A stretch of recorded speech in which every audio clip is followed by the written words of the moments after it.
Hello friends, welcome to Devanshka diaries. ఇప్పుడు మీరు వినబోతుంది నువ్వుంటే నా జతక స్టోరీలోని 39వ భాగం.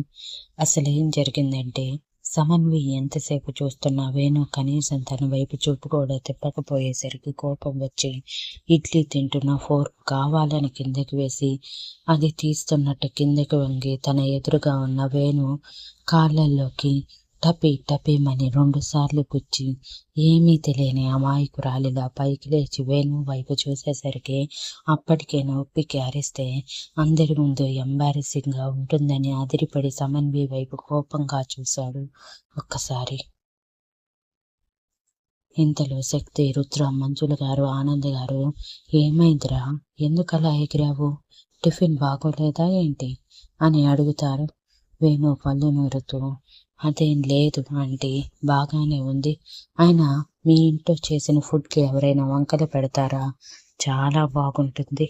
ఏదో కాలు మీద పారాడినట్టు అనిపించింది, అందుకే అదిరిపడ్డాను.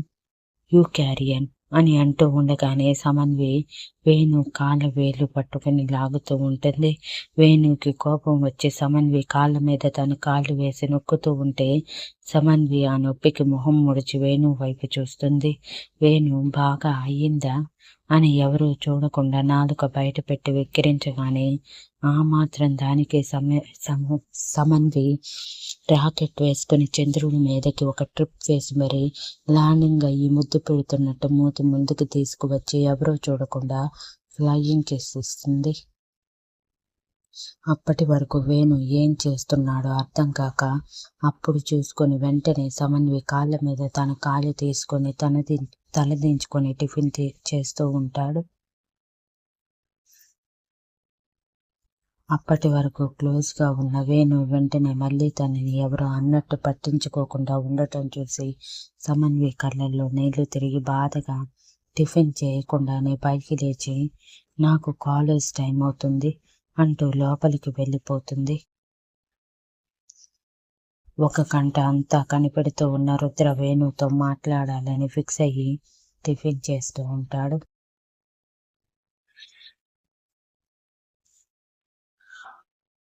వేణు కూడా సమన్వి అలా టిఫిన్ చేయకుండా వెళ్ళిపోవటం బాధగా అనిపించిన ఈ దూరం ఒకందుకు మంచిది అనుకొని తను కూడా తిన్నంత వరకు తిని హ్యాండ్ వాష్ చేసుకొని లేచి నేను బయలుదేరుతాను రుద్ర, నువ్వు వచ్చే అని చెప్పి రుద్ర మాట వినిపించుకోకుండా కన్నీరు వస్తుంటే బయటికి వెళ్ళి ఆ కన్నీరు తుడుచుకొని ఐఎమ్ సారీ సమన్వి, నిన్ను చాలా బాధ పెడుతున్నాను కదా, కానీ ఫ్యూచర్లో నీ సంతోషం కోసమే ఇదంతా అనుకుంటూ తన పైకి స్టార్ట్ చేసుకుని వెళ్ళిపోతాడు. శక్తి అయోమయంగా ఏంటి రుద్రగారు, అన్నయ్య సమన్వి ఇద్దరూ సరిగా టిఫిన్ చేయకుండా వెళ్ళిపోయారు, కనీసం మాట్లాడే అవకాశం కూడా ఇవ్వలేదు అని అడుగుతుంది.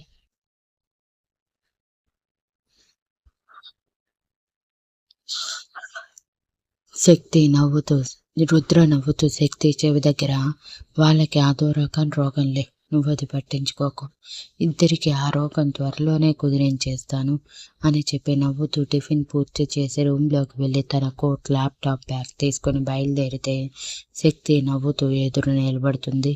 రుద్ర చిరుకోపంగా శక్తి వైపు చూస్తుంటే మొగుడు ఆఫీస్కి వెళ్తుంటే చిన్న ముద్దు, ఒక హగ్ గిఫ్ట్గా ఇద్దాము, వచ్చేంత వరకు గుర్తుంచుకుంటాడని లేకుండా నవ్వుతూ ఎదురు నిలబడ్డావా, ఎన్నిసార్లు నేర్పించాలి నీకు అని శక్తి నుదుటి మీద ముట్టి తన చేతిలో బెడ్ మీద పెట్టి శక్తిని దగ్గరికి తీసుకుని గాఢంగా పెదవులు అందుకొని 5 నిమిషాలు ముద్దు పెట్టి ఇది కదా ఎనర్జీ అంటే అని కొంటెగా చెప్పి జాగ్రత్త, నేను లేనని ఎవరు ఏమన్నా సైలెంట్గా ఉన్నావంటే మాత్రం గుర్తుంచుకో, నాకు ఇంటి దగ్గర జరిగే ప్రతి ఒక్కటి తెలుస్తూనే ఉంటాయి, ఈసారి నేను నీతో అస్సలు మాట్లాడను అని వార్నింగ్ ఇచ్చి మరీ శక్తిని ఒకసారి హగ్ చేసుకుని జాగ్రత్త చెప్పి వెళ్ళిపోతాడు.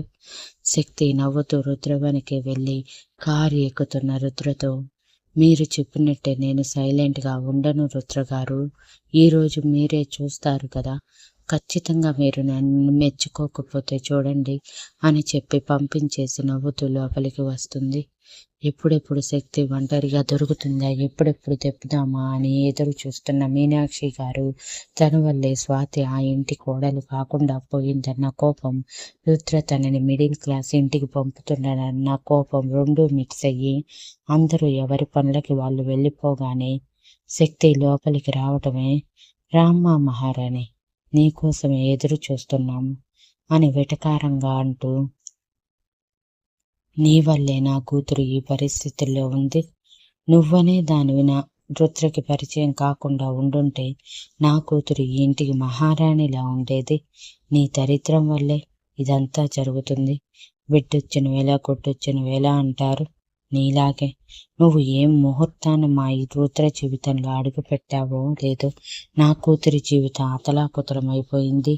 ఏం జాతకం తల్లి నీది అని ఇష్టం వచ్చినట్టు మాట్లాడుతూ ఉంటే శక్తి కోపంగా రుద్ర చెప్పిన మాటలు గుర్తు చేసుకుని, నోరు ముయ్యండి పెద్దమ్మ, మీ కూతురు చేసిన ఘనకార్యానికి నన్నెందుకు అంటున్నారు?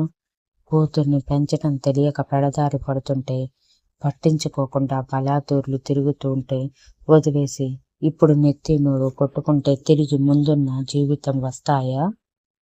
ముందు నుంచి మీ కూతుర్ని మీరు కనిపెట్టుకుని ఉంటే ఈ రోజు వచ్చేదా?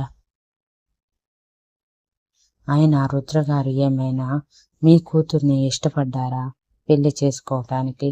కనీసం మీ కూతురు వైపు కూడా కన్నెత్తైనా చూసారా? లేదు కదా. మరి ఏ ఆశతో ఉన్నారు మీరు రుద్రగారు మీ కూతుర్ని పెళ్లి చేసుకుంటారు అని? అలాంటిది ఎప్పటికీ జరగదు. పైన దేవుడు ఎవరిని కలపాలి, ఎవరిని ముడి అని ముందే రాసిపెట్టి ఉంటాడు. అది ఇక్కడ జరుగుతుంది. అలానే నాకు రుద్రగారికి రాసి పెట్టుంది కాబట్టే మేమిద్దరం పెళ్లి చేసుకున్నాము. మీ కూతురికి కూడా అలా రాసి పెట్టుంది కాబట్టే అలా జరిగిపోయింది. ఇంకా ముందుంది మీ కూతురి జీవితం చూడండి. నేనేమి పాత శక్తిని కాదు. మీరు అంటూ ఉంటే ఏడుస్తూ నిలబడటానికి నా వెనక రుద్రగారు ఉన్నారు. పొరపాటున మీరు నోరు జారితే ఆయన పెద్దవాళ్ళని కూడా చూడకుండా చేయి జారుతారు, జాగ్రత్త అని వార్నింగ్ ఇచ్చి తిప్పుకుంటూ తన రూంలోకి వెళ్ళిపోతుంది. శరత్ గారు, విక్రమ్ గారు అప్పటికే ఫ్యాక్టరీ పని మీద బయటికి వెళ్ళిపోవడంతో, మహిమ గారు క్లబ్ పని మీద బయటికి వెళ్ళిపోవడంతో ఇంట్లో మంజుల గారు, ఆనంద్ గారు, శివరాం గారు, మీనాక్షి గారు, మాధవి గారి భర్త స్వాతి, మిత్ర అందరూ ఆ మాటలన్నీ విని మంజుల గారు, ఆనంద్ గారు నవ్వుకుంటే మిగిలిన వాళ్ళు పళ్ళు నూరుతూ ఉంటే మిత్ర, మాధవి గారు మాత్రం శక్తితో పెట్టుకోకూడదని ఫిక్స్ అయిపోయారు. శక్తి కూడా ఒక గంట స్వాతిని కనిపెట్టుకుంటూనే ఉంది. సాయంత్రం రుద్ర వచ్చాక శక్తి జరిగిందంతా చెప్పి రుద్ర నుంచి శభాష్ అనిపించుకుని సంతోషిస్తుంది. ఆ రోజు నుంచి స్వాతి కనీసం రూమ్ నుంచి బయటికి కూడా రాకుండా రుద్ర ఇంట్లో ఉంటే రుద్రకి తన జాడ తెలియకుండా, ప్రెజెన్స్ కూడా తెలియనివ్వకుండా జాగ్రత్త పడుతూ ఉంది. మరోవైపు పెళ్లి పనులు జోరందుకున్నాయి. పిలుపులు కూడా అయిపోయాయి. స్వాతిని పెళ్లి కూతురు ఒకరోజు ముందు మాత్రమే చేయాలని తన ఆరోగ్యం బట్టి ఫిక్స్ అవుతారు. మరోవైపు మగ పెళ్లి వాళ్ళు కూడా వాళ్ళ ఇంటి దగ్గర అన్ని ఏర్పాట్లు చేసుకుంటూ ఉంటారు.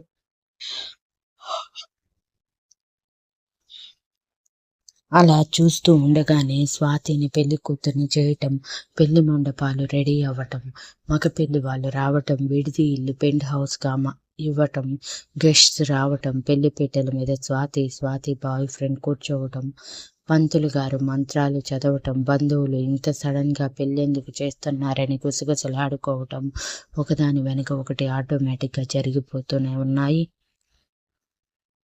అందరి గుసగుసలకి బ్రేక్ వేసేలా ఎందుకు ఈ పెళ్లి ఇంత హడావుడిగా చేస్తున్నారని అడిగిన ప్రతి ఒక్కరికి ఇద్దరూ ప్రేమించుకున్నారు.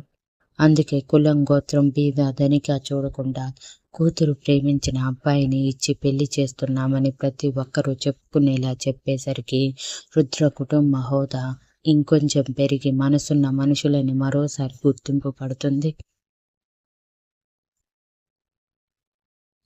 అలా పెళ్ళైపోయి అతిథులు భోజనాలు చేసి రిటర్న్ గిఫ్ట్తో వెళ్ళిపోయాక స్వాతిని అత్తారింటికి పంపిస్తూ ఉంటే రుద్ర మీనాక్షి గారితో, నేనేం చెప్పాను అత్తయ్య, స్వాతి కట్టు బట్టలతో తన అత్తారింటికి వెళ్ళాలి అని కదా. ఇక్కడి నుంచి తన దగ్గరికి చిన్న పైసా కూడా వెళ్ళదు. ముందు తన ఒంటి మీద ఉన్న నగలన్నీ తీసి మీ దగ్గర పెట్టుకోండి. మాకు అవసరం లేదు, కానీ స్వాతి దగ్గరికి ఈ ఇంటి నుంచి ఒక్క రూపాయి చేరటానికి కూడా వీల్లేదు అంటూ స్వాతి బాయ్ ఫ్రెండ్ వైపు చూస్తూ, రేపటి నుంచి నువ్వు కంపెనీకి వచ్చి జాబ్లో జాయిన్ అయిపో. ఆఫీస్కి వచ్చాక ఏ పోస్ట్ అనేది చెప్తాను అని సీరియస్గా చెప్పి శక్తిని తీసుకుని లోపలికి వెళ్ళిపోతాడు.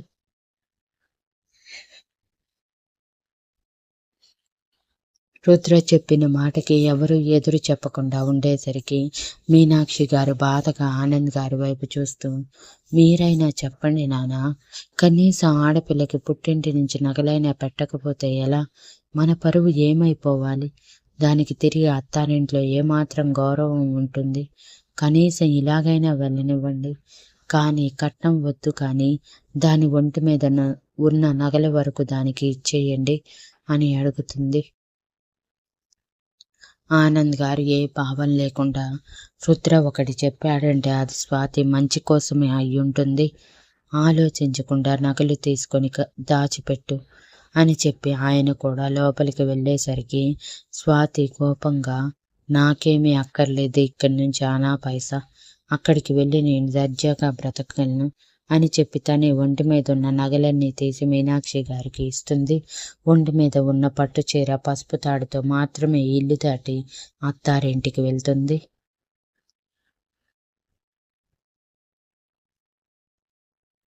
Thank you for listening and please like, share, comment and subscribe.